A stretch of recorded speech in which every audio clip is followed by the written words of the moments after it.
Hello friends, welcome to global online Kannada. Friends, ಈ ಒಂದು ವಿಡಿಯೋದಲ್ಲಿ ನೀವು NTUGC ನೆಟ್ 2025 ಹಾಗೂ ಕರ್ನಾಟಕ ಸೆಟ್ 2025 ಪೇಪರ್ 1 ಪ್ರಿಪರೇಷನ್ಗಾಗಿ ಹೈಯರ್ ಎಜುಕೇಶನ್ ಸಿಸ್ಟಮ್ ಈ ಒಂದು ಯೂನಿಟ್ ಅನ್ನ ಕುರಿತು 100+ MCQ ಅನ್ನು ಡಿಸ್ಕಷನ್ ಮಾಡ್ತಾ ಇದ್ದೀವಿ. ಸೊ ಯಾರೆಲ್ಲ ವಿದ್ಯಾರ್ಥಿಗಳು NTUGC ನೆಟ್ ಹಾಗೂ KSET ಗೆ ಪ್ರಿಪರೇಷನ್ ಅನ್ನು ಮಾಡ್ತಾ ಇದ್ದೀರಾ, ಸೊ ಎರಡು ಎಕ್ಸಾಮಿನೇಷನ್ ಗಳಲ್ಲಿ ಪೇಪರ್ 1 ಸಿಲೆಬಸ್ ಸೇಮ್ ಇರುತ್ತೆ, ಎಕ್ಸಾಮಿನೇಷನ್ ಪ್ಯಾಟರ್ನ್ ಸೇಮ್ ಇರುತ್ತೆ, ಮಾರ್ಕಿಂಗ್ ಸಿಸ್ಟಮ್ ಸೇಮ್ ಇರುತ್ತೆ. ಸೊ ಹೀಗಾಗಿ ಈ ಒಂದು NTUGC ನೆಟ್ ಹಾಗೂ KSET 2025 ಗಾಗಿ teaching and research aptitude paper 1 ಸಲುವಾಗಿ ಗ್ಲೋಬಲ್ ಆನ್ಲೈನ್ ಕನ್ನಡ ವತಿಯಿಂದ ನಾವು ಹೊಸ ಬ್ಯಾಚ್ ಅನ್ನು ಆರಂಭ ಮಾಡ್ತಾ ಇದ್ದೀವಿ. ಸೊ ಈ ಒಂದು ಬ್ಯಾಚ್ 5/5/2025 ಇಂದ ಆರಂಭವಾಗ್ತಾ ಇದೆ. ಸೊ ಈ ಒಂದು ಬ್ಯಾಚ್ ನಲ್ಲಿ ನಾವು ಕಂಪ್ಲೀಟ್ ಥಿಯರಿ ಲೆಕ್ಚರ್ಸ್ ಅನ್ನ ನೀಡ್ತಾ ಇದ್ದೀವಿ, ಕಂಪ್ಲೀಟ್ MCQ ಲೆಕ್ಚರ್ಸ್ ಗಳನ್ನ ಕೊಡ್ತಾ ಇದ್ದೀವಿ, 50 ಮಾಕ್ ಟೆಸ್ಟ್ ಗಳನ್ನ ನೀಡ್ತಾ ಇದ್ದೀವಿ, ಕಾಂಪ್ರಿಹೆನ್ಸಿವ್ ನೋಟ್ಸ್ ಅನ್ನ ಕೊಡ್ತಾ ಇದ್ದೀವಿ, ಜೊತೆಗೆ 5000+ MCQ PDF ಅನ್ನ ನೀಡ್ತಾ ಇದ್ದೀವಿ. ಸೊ ಈ ಒಂದು ಕಂಪ್ಲೀಟ್ ಮಟೀರಿಯಲ್ ನಿಮಗೆ ಇಂಗ್ಲಿಷ್, ಹಿಂದಿ, ಕನ್ನಡ 3 ಲ್ಯಾಂಗ್ವೇಜ್ ನಲ್ಲಿ ದೊರೀತಾ ಇದೆ. ಸೊ ಈ ಒಂದು ಕೋರ್ಸ್ ನಿಮಗೆ ಕೇವಲ 2100 ನಲ್ಲಿ ದೊರೀತಾ ಇದೆ. ನೀವೇನಾದ್ರೂ NTUGC ನೆಟ್ ಪೇಪರ್ 1 ಕೋರ್ಸ್ಗೆ ಜಾಯ್ನ್ ಆದ್ರೆ KSET ಪೇಪರ್ 1 ಕೋರ್ಸ್ ನಿಮಗೆ ಉಚಿತವಾಗಿ ದೊರೀತಾ ಇದೆ. ಸೊ ಈ ಒಂದು ಕೋರ್ಸ್ಗೆ ನೀವು ಜಾಯ್ನ್ ಆಗಲು ಈ ನಂಬರ್ಗೆ ವಾಟ್ಸಪ್ ಮೆಸೇಜ್ ಅನ್ನ ಮಾಡಿ ಜಾಯ್ನ್ ಆಗಬಹುದು, ಅಥವಾ ಈ ಒಂದು ಗ್ಲೋಬಲ್ ಆನ್ಲೈನ್ ಆಪ್ ಅನ್ನ ಪ್ಲೇಸ್ಟೋರ್ ನಿಂದ ಡೌನ್ಲೋಡ್ ಮಾಡ್ಕೊಳ್ಳಿ.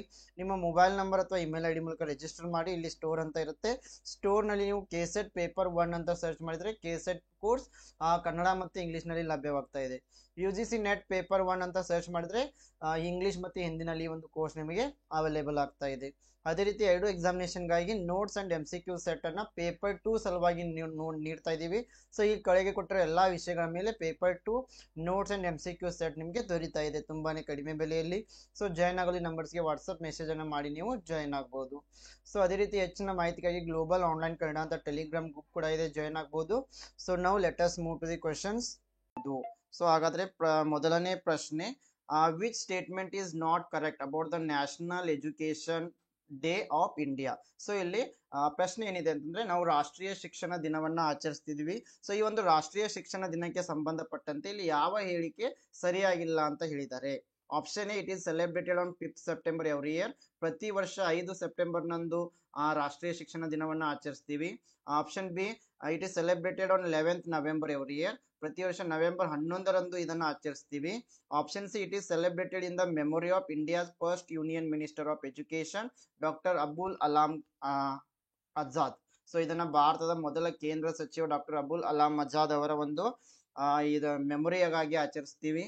Option D, it is being celebrated since 2008. ಇದನ್ನ 2008ರಿಂದ ಆಚರಿಸಲಾಗ್ತಾ ಇದೆ. ಸೊ ಯಾವ ಒಂದು ಸ್ಟೇಟ್ಮೆಂಟ್ ಈ ಒಂದು ರಾಷ್ಟ್ರೀಯ ಶಿಕ್ಷಣ ದಿನಕ್ಕೆ ಸಂಬಂಧಪಟ್ಟಂತೆ ತಪ್ಪಾಗಿದೆ ಅಂತ ನಾವಿಲ್ಲಿ ನೋಡಿದ್ರೆ, option A is correct answer. It is celebrated on 5th September. This statement is wrong. So related to National Education Day, it is celebrated on 11th November every year. So it is celebrated in the memory of Dr. Abul Kalam Azad. Then it is being celebrated since 2008. So B, C ಮತ್ತೆ D ಮೂರು ಕೂಡ ಸರಿಯಾಗಿವೆ. So ಹೀಗಾಗಿ A ಇಲ್ಲಿ ತಪ್ಪಾಗಿದೆ. So ಇಲ್ಲಿ ನೋಡಿದ್ರೆ ಯಾಕೆ ತಪ್ಪಾಗಿದೆ ಅಂತ, national education day is celebrated every year on 11th November. So ರಾಷ್ಟ್ರೀಯ ಶಿಕ್ಷಣ ದಿನವನ್ನು ನಾವು 11 ನವೆಂಬರ್ ದಂದು ಆಚರಿಸ್ತಾ ಇದ್ದೀವಿ. So it is being celebrated since 2008. 2008ರಿಂದ ಇದನ್ನು ಡಾಕ್ಟರ್ ಅಬುಲ್ ಕಲಾಂ ಆಜಾದ್ ಅವರ ಮೆಮೊರಿಗಾಗಿ ಆಚರಿಸ್ತಾ ಬರ್ತಾ ಇದ್ದೀವಿ. So doctor Abul Kalam Azad, he was the first education minister of India. So and also ನಿಮ್ಗೆ ಗೊತ್ತಿರಬೇಕು, 5th September is celebrated as Teachers Day all over India. So it is the birth date of S Radhakrishnan. So ಈ national education day ಮತ್ತೆ teachers day ನಡುವೆ confuse ಆಗ್ತೀವಿ. 5th September ನಂದು ನಾವು teachers day ಅನ್ನ ಆಚರಿಸ್ತಾ ಇದ್ದೀವಿ, ನ್ಯಾಷನಲ್ ಎಜುಕೇಶನ್ ಡೇ ಅನ್ನ 11th ನವೆಂಬರ್ ನಂದು ಆಚರಿಸ್ತಾ ಇದ್ದೀವಿ. So question number 2, Indian education system generally is divided in the following periods. ಭಾರತೀಯ ಶಿಕ್ಷಣ ವ್ಯವಸ್ಥೆಯನ್ನ ಸಾಮಾನ್ಯವಾಗಿ ಕೆಳಗಿನ ಯಾವ ಅವಧಿಗಳಾಗಿ ವಿಂಗಡಣೆ ಮಾಡಲಾಗಿದೆ. ಸೊ 4 ಆಪ್ಷನ್ಸ್ ಗಳನ್ನ ಇಲ್ಲಿ ನೀಡಿದ್ದಾರೆ. Let us move to the answer directly. Here the right answer for this question is option A is correct answer. So Vedic period, Buddhist period, Muslim period, British period and post independence period. So ನಾವು ಭಾರತೀಯ ಶಿಕ್ಷಣ ವ್ಯವಸ್ಥೆಯನ್ನ ವೈದಿಕ ಕಾಲದ ಶಿಕ್ಷಣ, ಬೌದ್ಧ ಕಾಲದ ಶಿಕ್ಷಣ, ಮತ್ತೆ ಮುಸ್ಲಿಂ ಕಾಲದ ಶಿಕ್ಷಣ, ಬ್ರಿಟಿಷ್ ಕಾಲದ ಶಿಕ್ಷಣ ಮತ್ತೆ ಸ್ವಾತಂತ್ರ್ಯೋತ್ತರ ಕಾಲದ ಶಿಕ್ಷಣ ಅಂತ ಡಿವೈಡ್ ಮಾಡ್ತಾ ಇದೀವಿ. ಸೊ ಹೀಗಾಗಿ ಇಲ್ಲಿ ಆಪ್ಷನ್ ಎ ಸರಿಯಾಗಿದೆ. So question number 3, the headquarter of Mahatma Gandhi ಅಂತಾರಾಷ್ಟ್ರೀಯ ಹಿಂದಿ ವಿಶ್ವವಿದ್ಯಾಲಯ is situated in. So Mahatma Gandhi ಅಂತಾರಾಷ್ಟ್ರೀಯ ಹಿಂದಿಯ ಪ್ರಧಾನ ಕಚೇರಿ ವಿಶ್ವವಿದ್ಯಾಲಯದ ಪ್ರಧಾನ ಕಚೇರಿಯಲ್ಲಿದೆ? Option A Sevagram, option B New Delhi, option C Wardha, option D Ahmedabad. Yes, here the right answer is option C Wardha is the right answer. ಇಲ್ಲಿ ವಾರ್ಧಾ ಸರಿಯಾದ ಉತ್ತರ ಆಗಿದೆ. ಸೊ ಮಹಾತ್ಮ ಗಾಂಧಿ ಅಂತಾರಾಷ್ಟ್ರೀಯ ಹಿಂದಿ ವಿಶ್ವವಿದ್ಯಾಲಯ, remember it is a central university, so it is located in Wardha in Maharashtra. So the university began through an act of parliament which received the assent of the president on 8 January 1997. So ಈ ಒಂದು ಮಹಾತ್ಮ ಗಾಂಧಿ ಅಂತಾರಾಷ್ಟ್ರೀಯ ಹಿಂದಿ ವಿಶ್ವವಿದ್ಯಾಲಯ ಇದು ಒಂದು central university ಆಗಿದೆ ಮತ್ತೆ ಇದು ವಾರ್ಧಾನಲ್ಲಿದೆ. Question number 4, value education makes a student.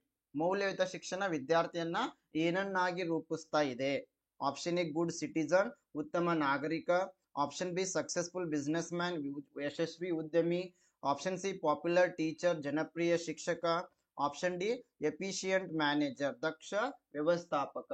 So ತುಂಬಾ ಸರಳವಾದ ಪ್ರಶ್ನೆ. ಮೌಲ್ಯಯುತ ಶಿಕ್ಷಣವು ಜನರನ್ನ ಉತ್ತಮ ನಾಗರಿಕರನ್ನಾಗಿ ಮಾಡ್ತಾ ಇದೆ.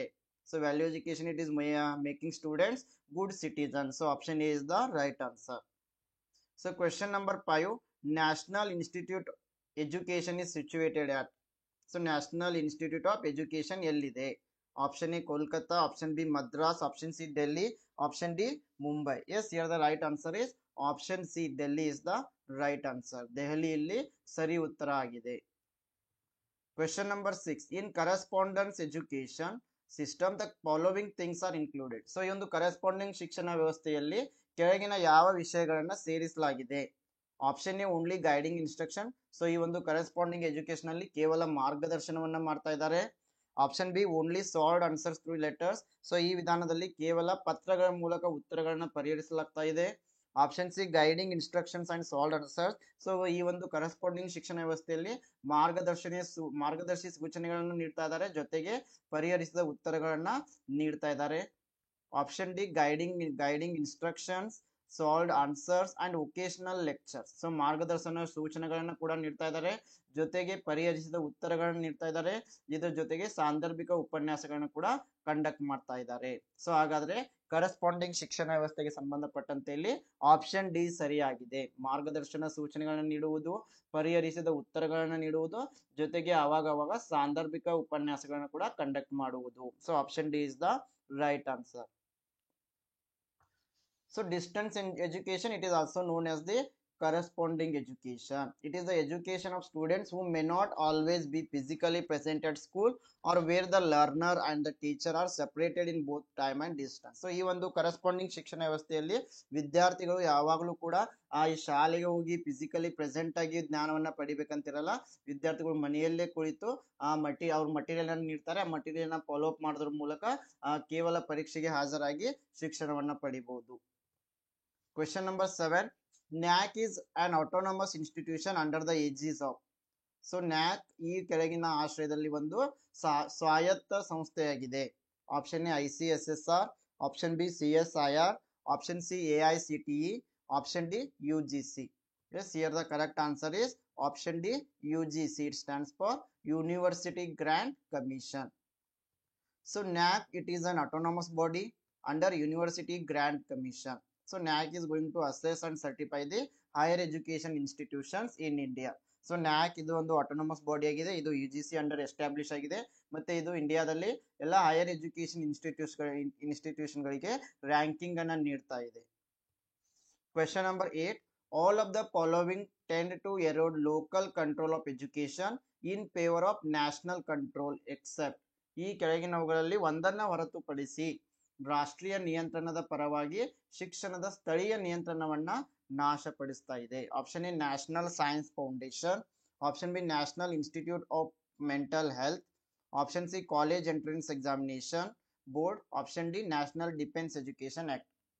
S, here the right answer is option B national institute of mental health, ರಾಷ್ಟ್ರೀಯ ಮಾನಸಿಕ ಆರೋಗ್ಯ ಸಂಸ್ಥೆ. Question number 9, national council for women's education was established in. ಮಹಿಳಾ ಶಿಕ್ಷಣಕ್ಕಾಗಿ ರಾಷ್ಟ್ರೀಯ ಮಂಡಳಿಯನ್ನ ಯಾವ ವರ್ಷದಲ್ಲಿ ಸ್ಥಾಪಿಸಲಾಯಿತು? Option A 1958, option B 1976, option C 1989, option D 2000. Yes, here the right answer is option A, 1958. So in 1958, National Council for Women Education has established. So on the basis of recommendations of National Committee on Women's Education in 1958, a National Council for Women Education was set up in 1959 by Ministry of Education.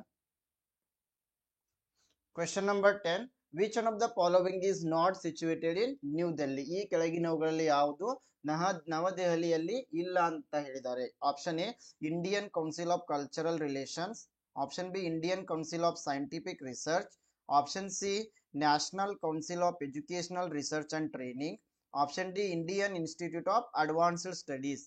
Yes, here the right answer for this question is option D, Indian Institute of Advanced Studies. It is not in Delhi. Remaining three are located in Delhi. So the Indian Institute of Advanced Study IIAS, it is a research institute. It is located in Shimla. Idu Shimla nallide, Delhi illa. And it was set up by Ministry of Education. So idu kuda Ministry of Education in the established agide. It was established in 1964 and started functioning from 20 October 1965. It is currently housed in the Rashtrapati Niwas. So idanna kuda neevu ನೆನಪಿನಲ್ಲಿಡಬೇಕು. Question number 11. Autonomy in higher education implies freedom in. ಉನ್ನತ ಶಿಕ್ಷಣದಲ್ಲಿ ಸ್ವಾಯತ್ತತೆಯ ಸ್ವಾತಂತ್ರ್ಯವನ್ನ ಯಾವುದು ಸೂಚಿಸ್ತಾ ಇದೆ? Option A administration, ಆಡಳಿತ, option B policy making, ನೀತಿ ನಿರೂಪಣೆ, option C finance, ಹಣಕಾಸು, ಆಪ್ಷನ್ ಡಿ ಕರಿಕ್ಯುಲಮ್ ಡೆವಲಪ್ಮೆಂಟ್, ಪಠ್ಯಕ್ರಮ ಅಭಿವೃದ್ಧಿ. ಸೊ ಆಟೋನಮಿ ಇನ್ ಹೈಯರ್ ಎಜುಕೇಶನ್ ಅಂತಂದ್ರೆ ಸೊ ಇದು ಯಾವ ಒಂದು ವಿಷಯಕ್ಕೆ ಫ್ರೀಡಮ್ ಅನ್ನ ನೀಡ್ತಾ ಇದೆ ಅಂತಂದಾಗ curriculum development. Option D is the right answer. So question number 12. The National Museum at New Delhi is attached to.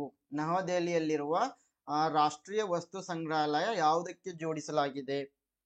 Option A Delhi university, option B deemed university, option C a subordinate office of the JNU, option D part of ministry of tourism and culture. So the National Museum at New Delhi, it is attached to part of ministry of tourism and culture. So ಈ ಒಂದು ರಾಷ್ಟ್ರೀಯ ವಸ್ತು ಸಂಗ್ರಹಾಲಯ ನವದೆಹಲಿಯಲ್ಲಿದೆ. ಇದನ್ನ ಪ್ರವಾಸೋದ್ಯಮ ಮತ್ತು ಸಂಸ್ಕೃತಿ ಸಚಿವಾಲಯದ ಭಾಗವನ್ನಾಗಿ ಜೋಡಿಸಲಾಗಿದೆ. The National Museum at New Delhi, it is attached to the part of Ministry of Tourism and Culture, and remember it is also known as National Museum of India. And also remember it is one of the largest museums in India, established in 1949. So ಇದು 1949ರಲ್ಲಿ ಆರಂಭವಾಗ್ತಾ ಇದೆ. ಇದು ಭಾರತದ ಅತಿ ದೊಡ್ಡ ಮ್ಯೂಸಿಯಂಗಳಲ್ಲಿ ಒಂದಾಗಿದೆ.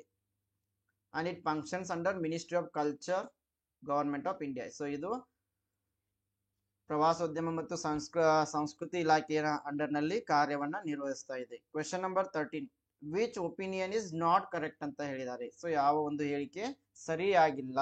So ಇಲ್ಲಿ ಉತ್ತರವನ್ನು ನೋಡಿದಾಗ ಆಪ್ಷನ್ ಸಿ ಇಲ್ಲಿ ಸರಿಯಾಗಿಲ್ಲ. So education it is a subject of concurrent list of 7th schedule of constitution of India. ಇದು ಸರಿಯಾಗಿದೆ. ಎಜುಕೇಶನ್ ಇದು ಕಾನ್ಕರೆಂಟ್ ಲಿಸ್ಟ್ ನಲ್ಲಿ ಬರ್ತಾ ಇದೆ. ಇದು 7th ಶೆಡ್ಯೂಲ್, ನಮ್ಮ ಸಂವಿಧಾನದ 7th ಶೆಡ್ಯೂಲ್ ನಲ್ಲಿ ಇದ್ರ ಬಗ್ಗೆ ತಿಳಿಸಲಾಗಿದೆ. ಇದು ಸರಿಯಾಗಿದೆ. UGC is statutory body. ಇದು ಕೂಡ ಸರಿಯಾಗಿದೆ. UGC ಒಂದು ಸ್ಟ್ಯಾಟ್ಯೂಟರಿ ಬಾಡಿ ಆಗಿದೆ. Indian council of social science research, ICSSR, it is a statutory body related to research in social science. ಇದು ಕೂಡ ಸರಿಯಾಗಿದೆ. ICSSR ಇದು ಒಂದು ಸ್ಟ್ಯಾಟ್ಯೂಟರಿ ಬಾಡಿ ಆಗಿದೆ. ಇದು ಸೋಷಿಯಲ್ ಸೈನ್ಸ್ಗೆ ಸಂಬಂಧಪಟ್ಟಂತೆ ಸಂಶೋಧನಾ ಕಾರ್ಯಗಳನ್ನ ಕೈಗೊಳ್ತಾ ಇದೆ. ಆದ್ರೆ ಇಲ್ಲಿ ಆಪ್ಷನ್ ಸಿ ಸರಿಯಾಗಿಲ್ಲ. Patent, inventions, designs, copyright and trade marks are the subject of concurrent list. ಇದು ಸರಿಯಾಗಿಲ್ಲ. ಸೊ ಹೀಗಾಗಿ ಆಪ್ಷನ್ ಸಿ ಇಲ್ಲಿ ಸರಿ ಉತ್ತರ. Question number 14. The first open university was started in 1969 at. So ಮೊದಲ ಮುಕ್ತ ವಿಶ್ವವಿದ್ಯಾಲಯವನ್ನ 1969ರಲ್ಲಿ ಡ್ಯಾಶ್ ನಲ್ಲಿ ಪ್ರಾರಂಭಿಸಲಾಯಿತು. Option A Chicago in America, option B Milton Keynes in England, option C Paris in France, option D Delhi in India. Yes, the first open university in 1969, it was started in Milton Keynes in England. So ಇದು ಇಂಗ್ಲೆಂಡಿನ Milton ಕೆನೀಸ್ ನಲ್ಲಿ ಆರಂಭಿಸಲಾಯಿತು. So the first open university, it was established in 1969. So in London. Question number 15. The Kotari Commission's report was entitled on. So Kotari ಆಯೋಗದ ವರದಿಯ ಶೀರ್ಷಿಕೆ ಹೀಗಿತ್ತು. Option A education and national development, ಶಿಕ್ಷಣ ಮತ್ತು ರಾಷ್ಟ್ರೀಯ ಅಭಿವೃದ್ಧಿ. Option B learning to be adventure, ಸಾಹಸವನ್ನು ಮಾಡಲು ಕಲಿಯುವುದು. Option C diversification of education, ಪ್ರಜಾಪ್ರಭುತ್ವದಲ್ಲಿ ಶಿಕ್ಷಣದ ವೈವಿಧ್ಯೀಕರಣ. Option D education and socialisation in democracy, ಪ್ರಜಾಪ್ರಭುತ್ವದಲ್ಲಿ ಶಿಕ್ಷಣ ಮತ್ತು ಸಾಮಾಜೀಕರಣ. ಸೊ ಇಲ್ಲಿ ಕೋಟಾರಿ ಆಯೋಗದ ಶೀರ್ಷಿಕೆ ಹೇಗಿತ್ತು? So here the right answer is option A education and national development, ಶಿಕ್ಷಣ ಮತ್ತು ರಾಷ್ಟ್ರೀಯ ಅಭಿವೃದ್ಧಿ. ಆಪ್ಷನ್ ಎ ಇಲ್ಲಿ ಸರಿಯಾಗಿದೆ. So national education commission, it is also known as the Kotari Commission. It was an ad hoc commission set up by Government of India to examine all aspects of educational sector in India and to develop general pattern of education and to recommend guidelines and policies for the development of education. So question number 16. Which one of the following articles of the Constitution of India safeguards the rights of minorities to establish and run educational institutions of their own liking? So ಅಲ್ಪಸಂಖ್ಯಾತರು ತಮ್ಮ ಶಿಕ್ಷಣ ಸಂಸ್ಥೆಗಳನ್ನು ಸ್ಥಾಪಿಸಲು ಮತ್ತೆ ನಡೆಸಲು ಹಕ್ಕುಗಳನ್ನು ಹೊಂದಿದ್ದಾರೆ. ಭಾರತದ ಸಂವಿಧಾನದ ಈ ಕೆಳಗಿನವುಗಳಲ್ಲಿ ಯಾವ ಅನುಚ್ಛೇದ ಇದನ್ನು ಅಲೋ ಮಾಡ್ತಾ ಇದೆ? Option A article 19, option B article 29, option C article 30, option D article 3. The right answer is option C article 30. So ಈ ಒಂದು ಆರ್ಟಿಕಲ್ 30 ಪ್ರಕಾರ ಅಲ್ಪಸಂಖ್ಯಾತರು ತಮ್ಮ ಶಿಕ್ಷಣ ಸಂಸ್ಥೆಗಳನ್ನು ಸ್ಥಾಪಿಸಲು ಮತ್ತೆ ನಡೆಸಿಕೊಂಡು ಹೋಗಲು ಅವಕಾಶವನ್ನು ಹೊಂದಿದ್ದಾರೆ. Question number 17. NEP 2020 emphasizes a preparatory stage in the education that comprises of dash years. So NEP 2020 dash ವರ್ಷಗಳನ್ನ ಒಳಗೊಂಡಿರುವ ಶಿಕ್ಷಣದಲ್ಲಿ ಪೂರ್ವ ಸಿದ್ಧತಾ ಹಂತವನ್ನ ಒತ್ತಿ ಹೇಳ್ತಾ ಇದೆ. So the right answer is option C 3 years. So NEP 2020 ಪ್ರಕಾರ 5+3+3+4 ಎಜುಕೇಶನ್ ಸಿಸ್ಟಮ್ ಅನ್ನ ಫಾಲೋ ಮಾಡ್ತಾ ಇದೀವಿ. Year 5 years in the foundational stage ಅಂತ ಕರಿತೀವಿ, 3 years ಪ್ರಿಪರೇಟರಿ ಸ್ಟೇಜ್ ಅಂತ ಕರಿತೀವಿ, another 3 years is learning in the middle age, and last 4 years secondary stage ಅಂತ ಕರಿತೀವಿ. Question number 18. Which of the following is not a dual mode of university? ಈ ಕೆಳಗಿನವುಗಳಲ್ಲಿ ಯಾವುದು dual mode ವಿಶ್ವವಿದ್ಯಾಲಯ ಆಗಿಲ್ಲ?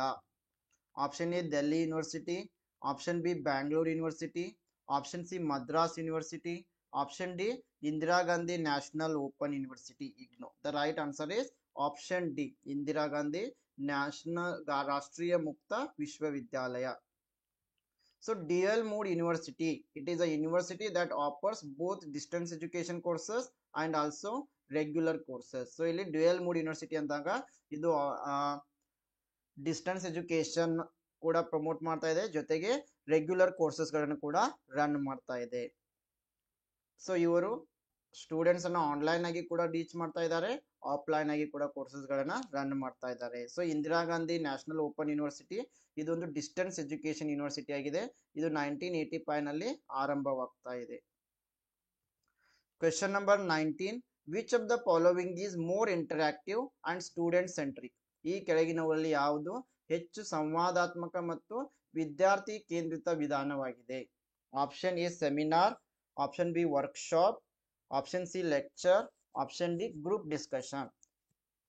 So ಇಲ್ಲಿ ವಿದ್ಯಾರ್ಥಿ ಕೇಂದ್ರಿತ ಮತ್ತೆ ಹೆಚ್ಚು ಸಂವಾದಾತ್ಮಕ ಅಂತ ಹೇಳಿದ್ದಾರೆ. ಸೆಮಿನಾರ್ ಆಗಿರ್ಬೋದು, ಕಾರ್ಯಾಗಾರ ಆಗಿರ್ಬೋದು, ಉಪನ್ಯಾಸಗಳಾಗಿರ್ಬೋದು, ಇವು ಶಿಕ್ಷಕ ಕೇಂದ್ರಿತಗಳಾಗಿವೆ. ಸೊ ಹೀಗಾಗಿ ಗುಂಪು ಚರ್ಚೆ ವಿದ್ಯಾರ್ಥಿ ಕೇಂದ್ರಿತವಾಗಿದೆ ಮತ್ತು ಹೆಚ್ಚು ಸಂವಾದಾತ್ಮಕ ಚರ್ಚೆಯಿಂದ ಕೂಡಿರ್ತದೆ. So option D group discussion is the right answer. Question number 20. An educational system that facilitates scientific progress, ವೈಜ್ಞಾನಿಕ ಪ್ರಗತಿಗೆ ಅನುಕೂಲವಾಗುವ ಶೈಕ್ಷಣಿಕ ವ್ಯವಸ್ಥೆ. ಆಪ್ಷನ್ ಎ ಐಡಿಯಾಲಿಸ್ಟಿಕ್ ಎಜುಕೇಶನ್ ಅಂದ್ರೆ ಆದರ್ಶವಾದಿ ಶಿಕ್ಷಣ, ಆಪ್ಷನ್ ಬಿ ನ್ಯಾಚುರಲಿಸ್ಟಿಕ್ ಎಜುಕೇಶನ್ ಅಂದ್ರೆ ನೈಸರ್ಗಿಕ ಶಿಕ್ಷಣ, ಆಪ್ಷನ್ ಸಿ ರಿಯಲಿಸ್ಟಿಕ್ ಎಜುಕೇಶನ್ ಅಂದ್ರೆ ವಾಸ್ತವಿಕ ಶಿಕ್ಷಣ, ಆಪ್ಷನ್ ಡಿ ಎಕ್ಸಿಸ್ಟೆನ್ಶಿಯಾಲಿಸ್ಟಿಕ್ ಎಜುಕೇಶನ್ ಅಸ್ತಿತ್ವವಾದಿ ಶಿಕ್ಷಣ. Yes, here the right answer is option C realistic education ವಾಸ್ತವಿಕ ಶಿಕ್ಷಣ. So realism, it is the doctrine that is associated with the study of world we live in. So it is a philosophy away from the world of ideas or spiritual things. So realism, it is the word real denotes actual or existing. So ಇವಾಗ ಅಸ್ತಿತ್ವದಲ್ಲಿರುವ ಅಂಶಗಳನ್ನು ನಾವು ಇಲ್ಲಿ ಏನ್ ಮಾಡ್ತಾ ಇದೀವಿ, realism ನಲ್ಲಿ ಹೆಚ್ಚು ಪ್ರಾಮುಖ್ಯತೆಯನ್ನ ನೀಡ್ತಾ ಇದೀವಿ. ಇದು ಸ್ಪಿರಿಚುಯಾಲಿಗಿಂತ ಸ್ವಲ್ಪ ದೂರ ಇರುತ್ತೆ. Question number 21. Exclusive educational channel of IGNOU is. ಇಗ್ನೋದ ವಿಶೇಷ ಶೈಕ್ಷಣಿಕ ಚಾನಲ್ ಅನ್ನ ಏನಂತ ಕರಿತೀವಿ? ಸೊ ಇದು ಒಂದ್ಸರಿ ನೆಟ್ ನಲ್ಲಿನೂ ಕೂಡ ಬಂದಿತ್ತು, ಕೆ ಸೆಟ್ ನಲ್ಲಿನೂ ಕೂಡ ಬಂದಿತ್ತು. ಆಪ್ಷನ್ ಎ ಜ್ಞಾನ Darshan, option B Gyan Vani, option C Doordarshan, option D Prasar Bharati. Yes, here the right answer is option A, Jnana Darshan. This is the educational channel of IGNOU. So Jnana Darshan, it was launched by MHRD and Information and Broadcasting, and the Prasar Bharati and IGNOU on 26 January 2000. So it is an educational channel and it is a 24 hours transmission channel for educational program. So ಇಲ್ಲಿ 24 ಗಂಟೆವರೆಗೂ ಕೂಡ ಬೇರೆ ಬೇರೆ ಪ್ರೋಗ್ರಾಮ್ಗಳು run ಆಗ್ತಾನೆ ಇರ್ತವೆ. Question number 22. Ministry of human resource development includes. ಮಾನವ ಸಂಪನ್ಮೂಲ ಅಭಿವೃದ್ಧಿ ಸಚಿವಾಲಯ ಯಾವುದನ್ನ ಈ ಕೆಳಗಿನವಲ್ಲಿ ಯಾವುದನ್ನ ಒಳಗೊಂಡಿದೆ? ಸೊ MHRD, ಇದನ್ನ ಇವಾಗ ಮಿನಿಸ್ಟ್ರಿ ಆಫ್ ಎಜುಕೇಶನ್ ಅಂತ ಕರಿತೀವಿ. Option A department of elementary education and literacy, ಪ್ರಾಥಮಿಕ ಶಿಕ್ಷಣ ಮತ್ತು ಸಾಕ್ಷರತಾ ಇಲಾಖೆ. Option B department of secondary education and literacy, ಮಾಧ್ಯಮಿಕ ಶಿಕ್ಷಣ ಮತ್ತು ಸಾಕ್ಷರತಾ ಇಲಾಖೆ. Option C department of women and child development, ಮಹಿಳಾ ಮತ್ತು ಮಕ್ಕಳ ಅಭಿವೃದ್ಧಿ ಇಲಾಖೆ. Option D all of the above. So ಇಲ್ಲಿ ಆಪ್ಷನ್ ಡಿ ಸರಿಯಾಗಿದೆ. ಇದು ಪ್ರಾಥಮಿಕ ಶಿಕ್ಷಣ, ಮಾಧ್ಯಮಿಕ ಶಿಕ್ಷಣ ಮತ್ತೆ ಮಹಿಳಾ ಮತ್ತು ಮಕ್ಕಳ ಅಭಿವೃದ್ಧಿ ಇಲಾಖೆ ಎಲ್ಲವನ್ನೂ ಕೂಡ ಒಳಗೊಂಡಿದೆ. Question number 23. SITE stands for. SITE ಅಂತಂದ್ರೆ option A system for international technology and engineering, option B satellite instructional television experiment, option C south Indian trade estate, option D state institute of technology and engineering. So here the right answer is option B, satellite instructional television experiment. So satellite instructional television experiment or SITE, it was experimental satellite communications project and it was launched in 1975 and SITE was designed by NASA and ISRO. Question number 24. Assertion and reasoning question. Assertion is the UGC academic staff colleges came into existence to improve the quality of teachers. Reason is university and college teachers have to undergo both orientation and refresher courses. So here option A is correct. Both assertion and reason are correct and reason is the correct explanation of assertion. Question number 25. OER in education refers to. ಶಿಕ್ಷಣದಲ್ಲಿ OER ಏನನ್ನ ಸೂಚಿಸ್ತಾ ಇದೆ? Open evaluation resources, offline educational resources, open educational resources, offline evaluation resources. So the right answer is option C, open educational resources, ಮುಕ್ತ ಶೈಕ್ಷಣಿಕ ಸಂಪನ್ಮೂಲಗಳು. So open educational resources are teaching, learning and research materials intentionally created and licensed to be free for the end user to own, share and most cases modify. So OER ಅಂತಂದ್ರೆ open educational resources. So ಇಲ್ಲಿ ಇರುವ ಎಲ್ಲ material ನ ವಿದ್ಯಾರ್ಥಿಗಳಾಗಿರ್ಬೋದು, ಶಿಕ್ಷಕರಾಗಿರ್ಬೋದು free ಆಗಿ access ಮಾಡಬಹುದು. Question number 26. NUEPA it is associated with. NUEPA ಇದರೊಂದಿಗೆ ಸಂಬಂಧವನ್ನ ಹೊಂದಿದೆ. ಆಪ್ಷನ್ ಎ ಎಜುಕೇಶನಲ್ ಸೂಪರ್ವಿಷನ್, ಶೈಕ್ಷಣಿಕ ಮೇಲ್ವಿಚಾರಣೆ, ಆಪ್ಷನ್ ಬಿ ಕರಿಕ್ಯುಲಮ್ ಕನ್ಸ್ಟ್ರಕ್ಷನ್, ಪಠ್ಯಕ್ರಮ ನಿರ್ಮಾಣ, ಆಪ್ಷನ್ ಸಿ ಕರಿಕ್ಯುಲಮ್ ಇವ್ಯಾಲ್ಯೂಯೇಷನ್, ಪಠ್ಯಕ್ರಮ ಮೌಲ್ಯಮಾಪನ, ಆಪ್ಷನ್ ಡಿ ಎಜುಕೇಶನಲ್ ಪ್ಲಾನಿಂಗ್, ಶೈಕ್ಷಣಿಕ ಯೋಜನೆ. Yes, here the right answer is option D is correct. Educational planning, ಶೈಕ್ಷಣಿಕ ಯೋಜನೆ.